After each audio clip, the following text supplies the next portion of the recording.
छात्रों, आज हम लोग पाश्चात्य काव्यशास्त्र के अध्ययन का आरंभ करेंगे और इसमें प्लेटो के काव्य सिद्धांतों की ओर दृष्टिपात करेंगे। प्लेटो को देखने से पूर्व हम लोग थोड़ी उनकी भूमिका में जाने की कोशिश करेंगे और यह देखने की कोशिश करेंगे कि यूरोपीय काव्यशास्त्र में प्लेटो के पूर्व क्या था, कोई परंपरा थी अथवा कि नहीं थी। जैसा आप जानते हैं कि यूनान के प्राचीनतम कवि होमर माने जाते हैं, जिनकी रचना इलियड और ओडेसी प्राचीनतम महाकाव्य के रूप में दर्ज है। इन दोनों प्राचीन कथाओं में होमर ने देवी देवताओं के चरित्र के विभिन्न आयामों का खुलकर चित्रण किया, जिनमें उनकी विलासिता भी है और उनकी पारस्परिक ईर्ष्यालु प्रवृत्तियां भी है। आप देखेंगे कि किसी भी धर्म में आप देखें, यहाँ तक कि भारतीय प्राचीन संदर्भों में भी देखेंगे तो चिंतनशील ऋषि मुनियों के वंश से ही देवता और राक्षस की उत्पत्ति होती है। और तब यह कहना मुश्किल होने लगता है कि ऐसा कैसे हुआ, लेकिन हम इस बहस में नहीं जाएंगे। हम लोग यह देखने की कोशिश करेंगे कि ग्रीक भाषा में ईसा से पूर्व 7वीं-8वीं शताब्दी में होमर थी। इसके बाद दूसरे प्रसिद्ध कवि थे हेसियाड। होमर काव्य का लक्ष्य आनंद मानते थे और हेसियाड काव्य का लक्ष्य या काव्य का प्रयोजन जो दैवी संदेश है, ईश्वरीय संदेश है, उस ईश्वरीय संदेश की अभिव्यक्ति और उस ईश्वरीय संदेश से अनुप्राणित शिक्षा काव्य का उद्देश्य मानते थे।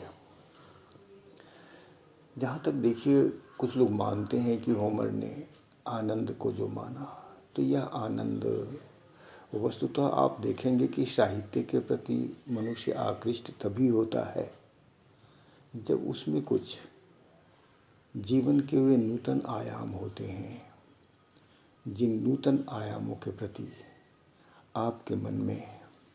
एक गहरी आकांक्षा होती है, अचेतन में कहीं उसकी तलाश होती है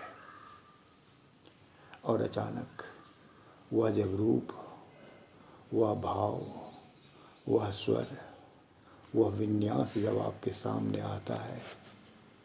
तो आप मंत्रमुग्ध से उस रूप को, उस स्वर को, उस चित्र को देखते रह जाते हैं, जिसे आप शिक्षा कहते हैं, जिसे आप दैवी संदेश कहते हैं। कई लोग इसको दूसरे शब्दों में भी कह सकते हैं कि वस्तुतः शिक्षा अनुभूतियों का प्रतिफल हुआ करता है।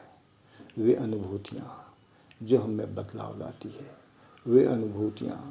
जो अचानक हमें वही नहीं रहने देती हैं जो हम पहले कभी थे, वो हमें परिमार्जित करती हैं। शिक्षा का उद्देश्य यह परिमार्जन भी होता है। और जहाँ तक दैवी संदेश है, तो हम लोग कई बार मान कर चलते हैं कि इस जीवन को जीते हुए जो हमारी अनुभूतियाँ हैं, इस जीवन को जीते हुए जिस ढंग से हम जीते हैं, वे सामान्य है, वह एक सामान्य रूप है। जीवन वैसा नहीं होना चाहिए। जीवन में कुछ विशिष्ट होना चाहिए, कुछ उच्च स्तरीय होना चाहिए, जिसका आभा मंडल हो, जिसमें एक संगीत सा फैलाव हो, जिसमें एक किरणों की तरह विकीर्ण होने वाली ऐसी शक्ति हो जिसे हम यश की संज्ञा देते हैं, नाम की संज्ञा देते हैं। तो ये सारी चीज़ें आप देखेंगे किसी न किसी रूप में साहित्य रचना के साथ बाद में भी रहा और पहले भी था। अतीत काल में भी था और यह विश्व के समस्त साहित्य में है, यद्यपि इसकी अभिव्यक्ति लोग सीधे करें अथवा कि न करें। तो जैसा हमने कहा कि ये दो चीज़ें थी। साहित्य और समाज के रिश्ते को भी यदि अभी आरंभ में देखें तो यूरोप का जो आरंभिक काव्य था वह जीवन और समाज से बड़ा घनिष्ठ रूप से जुड़ा हुआ था। स्वयं प्लेटो को आप देखेंगे तो सुकरात के जीवन का जो प्रतिफल होता है, सुकरात की जो नैतिक शिक्षा है, आदर्शवादी शिक्षा है, सदाचार की शिक्षा है, सत्य की शिक्षा है, सौंदर्य की शिक्षा है, ये उन शिक्षाओं का जो परिणाम होता है विष देकर उन्हें मार देना, तो कहीं न कहीं बताता है कि वह जो सत्ता विरोध कर रही थी वह राज्य सत्ता ही थी, वह वास्तविक सत्ता थी। और सुकरात जिनके लिए शिक्षा दे रहे थे, जिनके लिए सौंदर्य बोध की शिक्षा दे रहे थे, नैतिकता की, वह भी एक समाज ही था। तो हम इस ढंग से कह सकते हैं कि यह समाज और जो व्यक्ति है, जो जीवन है, राज्य सत्ता है, कह सकते हैं जो वास्तविक ज़िंदगी को का जो परिवेश है, उस परिवेश को निर्मित करने वाली जो शक्तियाँ हैं वह पाश्चात्य काव्य शास्त्र के केंद्र में आरंभ से ही रहा है। तो इस ढंग से आप देखेंगे कि होमर ने जो देवताओं का, जैसा मैंने पहले बताया आपको कि देवताओं के चरित्र का खुलकर उन्होंने चित्रण किया था, जिनमें उनके चरित्र के वे पहलू भी थे जिन पहलुओं को हम कह सकते हैं कि मनुष्य की तरह वो पहलू दुर्बल, उनकी दुर्बलता के द्योतक थे। तो इसके विरुद्ध वहाँ के दार्शनिकों का एक विद्रोह सा हुआ। वहाँ के दार्शनिकों को लगा, या हम कह सकते हैं जो आस्तिक चिंतन धारा के लोग रहे होंगे, जो ईश्वर में यूं ही विश्वास करते रहे होंगे, जो ईश्वर के विरुद्ध किसी प्रकार का कोई शब्द न सुनना चाहते होंगे, वह उन ईश्वरीय संतानों देवताओं को भी इस प्रकार के दुर्गुणों का शिकार होते हुए देखना कवि की कल्पना की अतिवादिता मान ली होगी उन्होंने। तो इस प्रकार आप देखते हैं कि यह जो विरोध है दर्शन और साहित्य का, यह वहाँ जन्म ले लेता है भाई। फिर आप 5वीं सदी पूर्व जब प्लेटो के पास आते हैं और हम मान लेते हैं कि यूरोपीय साहित्य के जनक हैं, तो पहले देखना पड़ता है कि ग्रीस, होमर और प्लेटो के बीच में ग्रीस में कई ऐसे विद्वान होते हैं जो साहित्य इत्यादि के संबंध में चिंता करते हैं। लेकिन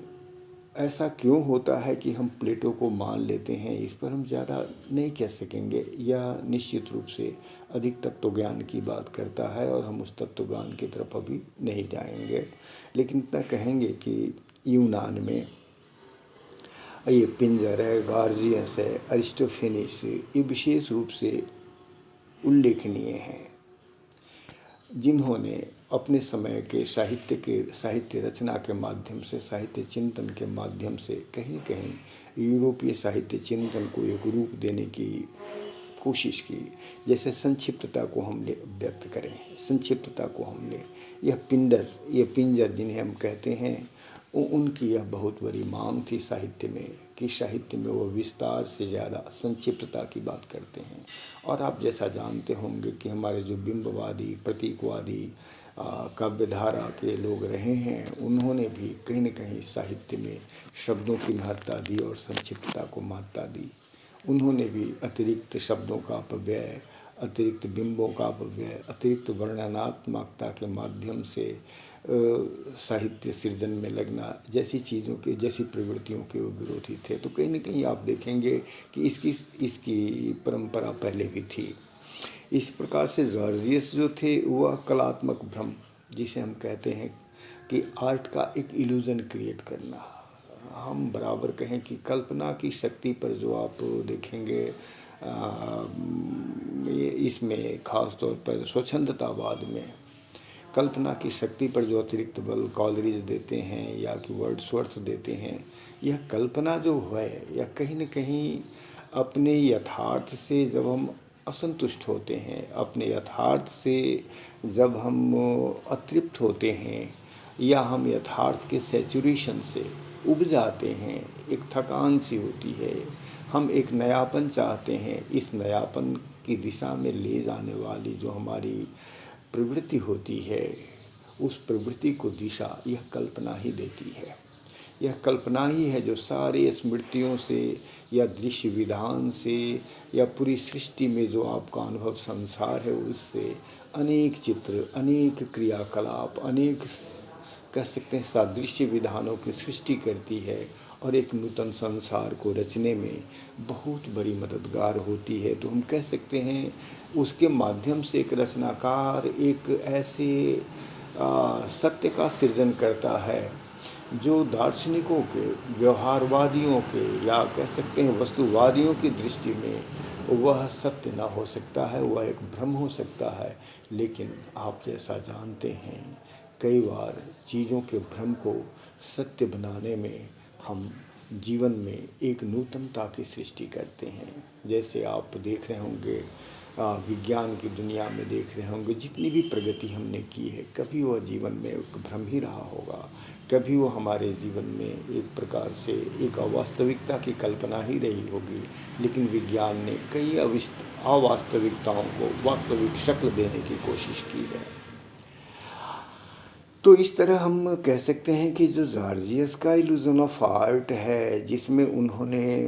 कलात्मक भ्रम की बात की है, बल्कि उन्होंने त्रासदी का भी थोड़ा सा विवेचन किया है। जो माना जाता है कि अरस्तु के त्रासदी विवेचन पर जॉर्जियस का गहरा प्रभाव था और मान्यता है कि यूरोपीय चिंतकों पर भी उनका गहरा प्रभाव था। तो इस प्रकार से हम यह कह सकते हैं कि भाषण कला, जॉर्जियस की बात जब हम कहते हैं तो यह जो उनका मनोवैज्ञानिक प्रभाव जो श्रोताओं पर पड़ता है,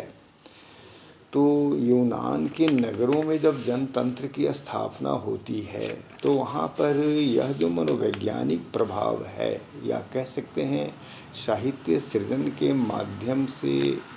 जन चेतना को मोड़ने की बात, यह आप या हम सब आज भी देखते होंगे कि कहीं न कहीं जो व्यवस्था होती है, जो सत्ता होती है, वह धार्मिक सत्ता हो या जिस प्रकार की भी सत्ता हो, वह अपने अस्थायित्व के लिए कला के इस रूप का सहारा लेना चाहती है या कलाकारों का जब साथ लेती है तो कहीं न कहीं कलाकारों के अभिनय के माध्यम से, उनके स्वर संधान के माध्यम से, उनकी वक्तृता के माध्यम से वह जन चेतना को अपनी तरफ मोड़ने के लिए कलाकारों के प्रयत्न की सहायता चाहती है। तो इस ढंग से हम कह सकते हैं कि जो भाषण कला है, यह भाषण कला यूरोप में उस वक्त इतना महत्वपूर्ण हो गया कि अरिस्थोफेनिस जैसे कला चिंतकों ने कहा कि भाई यह जो तर्कवादी प्रवृत्ति है इससे जनता की चेतना को तो मोड़ा जा सकता है, लेकिन यह तर्क या कह सकते हैं शब्दों की दुनिया से बाहर जो यह हमारी वास्तविक दुनिया है, इस वास्तविक दुनिया में शायद उतना यह सार्थक नहीं होता। इसीलिए उन्होंने अरिस्टोफेनिस ने फिर से एक बार काव्य का लक्ष्य आनंद देना और शिक्षा देना माना। उसने यथार्थवाद का भी समर्थन किया और उस काव्य को श्रेष्ठ माना जिसका संबंध जनजीवन से था, जनजीवन के चित्रों से था, जनजीवन के परिवेश से था। तो हम कह सकते हैं कि प्लेटो से पूर्व खास तौर पर जो काव्य सिद्धांत की प्रेरणाएं थी उसमें उन्होंने एक तो यह कवि के लिए एक आवश्यक सी बात मानते थे वो कि कवि का हृदय स्वयं किसी आग्रह से ग्रसित नहीं होना चाहिए। अब वो आप कह सकते हैं कि जब वह अपने परिवेश से असंतुष्ट होता है तो आग्रहशील तो होता होगा, वह किसी नई वस्तु के लिए, किसी नूतनता के लिए आग्रही तो होगा। लेकिन आप अमूमन देखिए कि यह नूतनता का आग्रह जो है उनकी दृष्टि में निश्चित रूप से शुद्ध मन की उपज होनी चाहिए, किसी वैयक्तिक राग द्वेष आकांक्षा संतुष्टि असंतुष्टि से नहीं।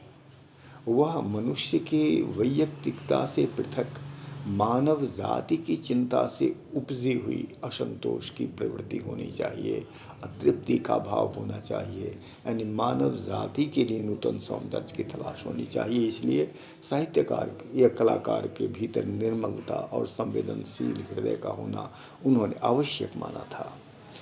दूसरा है कि हमारे यहाँ भी देखा है हम लोगों ने कि महाकाव्य के लिए हमने देवताओं को, योद्धाओं को,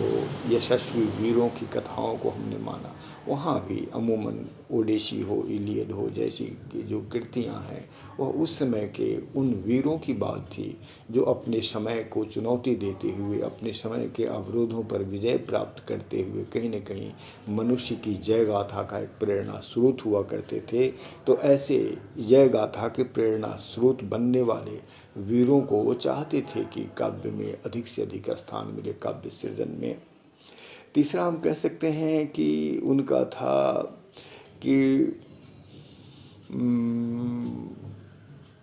कहीं न कहीं मनुष्य की जो सामान्यता थी, एक सामान्य मनुष्य जो दैनंदिन मनुष्य होता है, जो अपनी ज़रूरतों से नहीं निकल पाता है या जिनकी दृष्टि अपने समय, अपनी ज़रूरतें, अपनी वैयक्तिकता को भेद नहीं पाती हैं, तो एक कवि को इनसे भिन्न होना चाहिए। जैसे पहले ही बिंदु पर मैंने कहा कि उसकी अतृप्ति हो, उसकी तृप्ति हो, उसका विद्रोह हो, वह बिल्कुल वैयक्तिक ही नहीं हो, बल्कि उसमें एक बहुत बड़े जीवन बोध के प्रतिनिधित्व की क्षमता हो। तो जो ही ऐसा होगा तो वह सामान्य होकर भी विशिष्ट हो जाएगा। तो इस प्रकार वह सामान्य से पृथक एक विशिष्ट प्राणी के रूप में दिखाई देगा, एक विशिष्ट चिंतक के रूप में दिखाई देगा। और इस ढंग से हम कह सकते हैं कि उन्होंने काव्य के प्रेरणा सिद्धांत को देखते हुए काव्य का मूल और कवि को, दोनों को सामान्य से एक विशिष्ट रूप में देखना चाहते थे। और काव्य का अंतिम रूप वो मानते थे। कह सकते हैं प्लेटो के पूर्व आनंद, शिक्षा और चरित्र निर्माण भी कह सकते हैं काव्य का मूल उद्देश्य माना जाता था। तो हम कोशिश करते हैं कि आज प्लेटो से पूर्व के इस बात को समाप्त करें, लेकिन इससे पूर्व हम यह बताएं आपको कि इस पूरे विवेचन में आप यह देख रहे होंगे कि कवि या कह सकते हैं काव्य सिद्धांतों के मूल में दोनों में एक अन्य आश्रय संबंध होता है।